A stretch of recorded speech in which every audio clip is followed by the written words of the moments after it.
Hey everybody, this video is to show you guys how to make a formal outline, specifically with your upcoming essay. I know we talked about this a little bit in class yesterday, as far as the things that you need to do to have your topic sentences within your formal outline, but today I wanted to expand on that a little bit further and talk about everything to include in your outline. So here, as you can see, is my web browser, and this is what Microsoft Office 365 should look like in your web browser too, and I'll be using this to create everything that you need to put in the outline. And so first off, I don't know if you've named your file yet, but you should probably do that. The easiest way to do it is just to click at the very top of the screen where it has the space there for the name of it. You can type your last name. Underscores are always good. MLK Rhetoric Essay. All right. So now it's titled. It'll be easy to find when you go to search your documents. So the next thing, if you haven't done so already, change the font to Times New Roman. Change the size to 12. If you're using an MLA template, that might already be done for you, but either way. Next, you might want to go ahead and insert the page number for your header. So that's under the Insert tab at the top, page number. Then you're going to want to do the top right for MLA format. So it's going to add those there, putting your last name. So I'm going to make this Belcher. And then you can select everything here. And then you're going to want to change that to so that it matches the rest of your paper, Times New Roman and 12. All right. Double click the middle of the screen to get back, and then you can start putting in your information. Oh, before we do that, let's change this paragraph spacing to double. Again, how I did that, I went to the top of the screen, I clicked that little thing right there. You can either change it to line spacing then 2, or go to paragraph options where it gives you everything that you can do. Okay, now you can start going ahead and filling out your heading. So this is Bob Belcher, I'm the teacher, there's the class, and then we're going to put the date.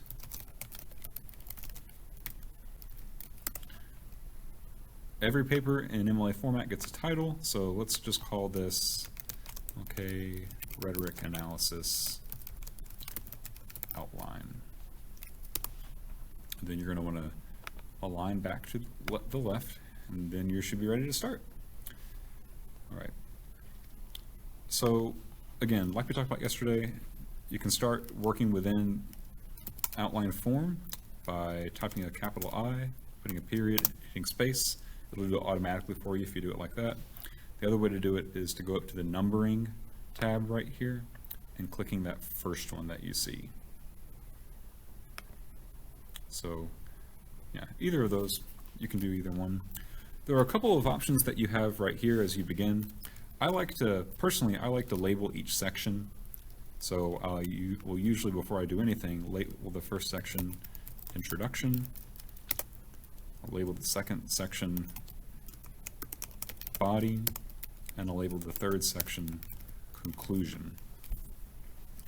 At that point, you can skip around in the sections pretty easily. So after this, I'll usually go back up to my introduction and then put in the different parts that I know I'm going to need to include in my essay.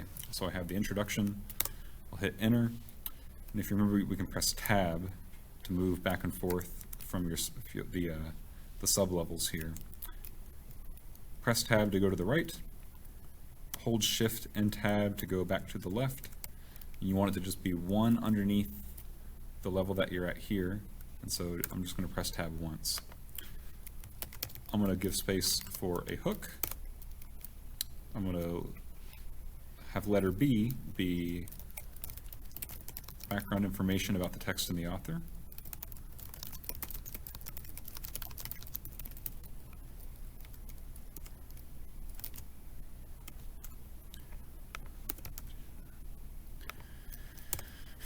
And then the last thing that we need in our introduction will be the thesis statement.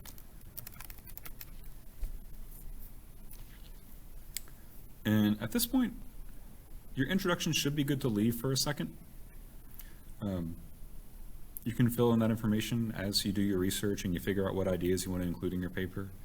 But for the sake of showing you guys what to include in your outline, we're going to skip to the body for right now. So in the body, we're going to do the same thing.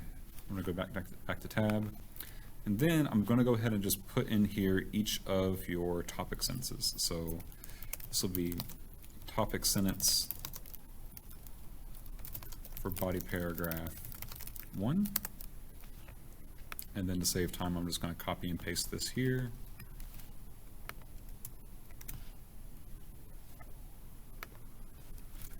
There's 2.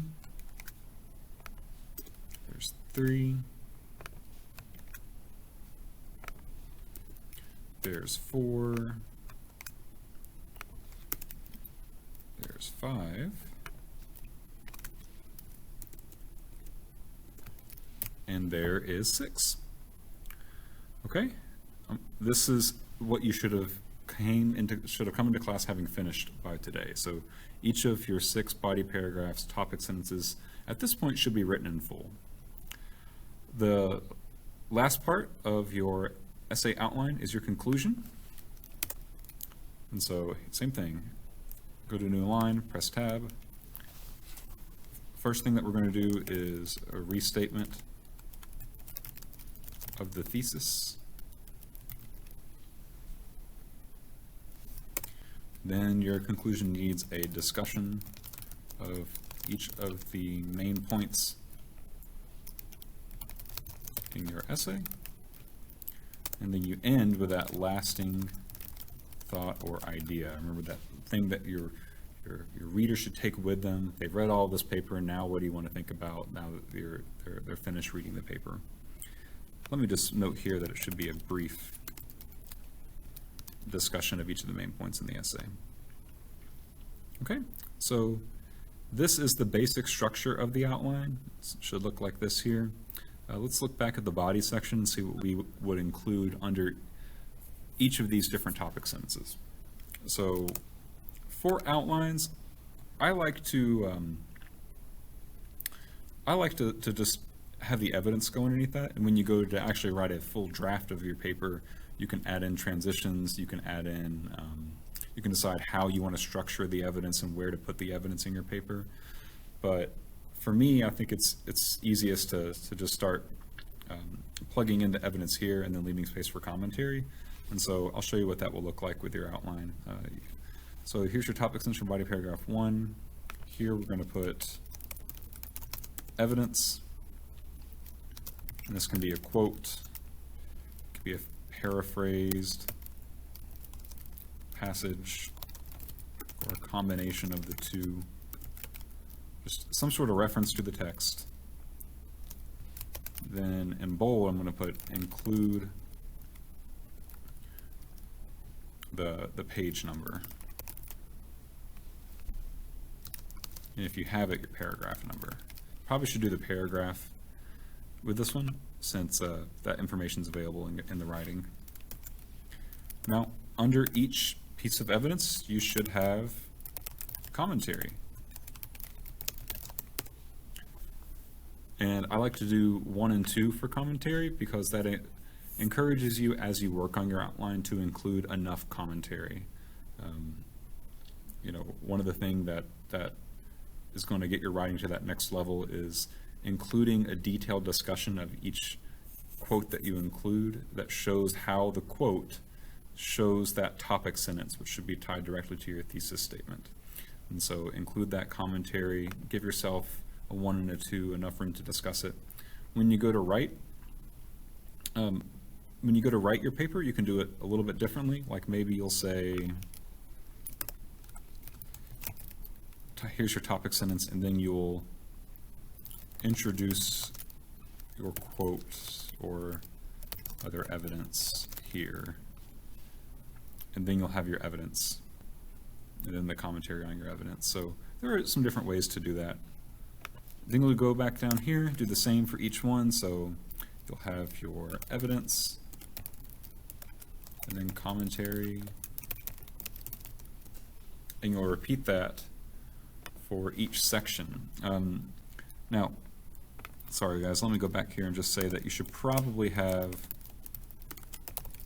more than one piece of evidence for each body paragraph. Just because, if you remember, like we talked about before, one quote is not enough to really show that your idea here expressed in your topic sentence is true. 2 quotes, I still don't even know if that's enough to show that it's true. 3 really starts to show a pattern. 2 is adequate if you really want to do a good job of supporting your topic sentence. 3 quotes per main idea is pretty good. So evidence there. More commentary. And then the last section, and this is something that I want you guys to include in your outline so that you don't forget it. It's something that's often overlooked. I've had to identify one thing that's missing in your papers right now more than anything else. That would be this thing right here, and that is your conclusion sentence. So make sure, if you write that in your outline, if you have topic sentence, evidence, commentary, before you go back and include each of those things, you won't forget it. And so I'll type conclusion sentence here. This should summarize this paragraph's main point and link the idea back to the thesis statement.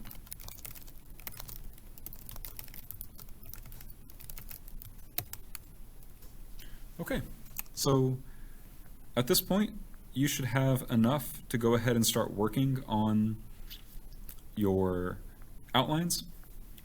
You can have some class time to work on that today. We'll go over from top to bottom just everything that we did.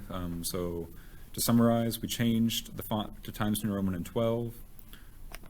We put in a header so it has the last name of the author and the page number. We had to change the header back to Times New Roman and 12. Started working on the paper here, so the author's name, teacher's name, class, date, title. And then we started working on the outline itself. We have 3 main sections in the outline. We have an introduction, we have a body, and down here we have conclusion. Before you start working on it, it may be good to just label all of the sections that you need. So within the introduction, you need a hook, you need background information about the text and the author, and you need a thesis statement. In your conclusion, you're going to need a restatement of the thesis, so the same thesis, but how can you say this in a new or fresh way? You should have a brief discussion of each of the main points in your essay, and you should end with that lasting thought or idea, just something to leave your reader with, something to leave them thinking after they read your essay. And then within each of your body paragraphs, you'll have the topic sentences written out for each one, and then you'll have all the different things that you need to include within a body paragraph. So if you want to, you can have a section that says introducing your quote or other evidence. You definitely need at least 3 pieces of evidence, and then I encourage you guys to go ahead and leave space right there for your commentary, so that way you know that you have discussed this quote in enough depth to show thorough understanding of the topic that's under discussion. All right, so I'll leave everything here. If you have questions, of course, just reach out to me in class, send me an email, and I'll leave that there. Thank you.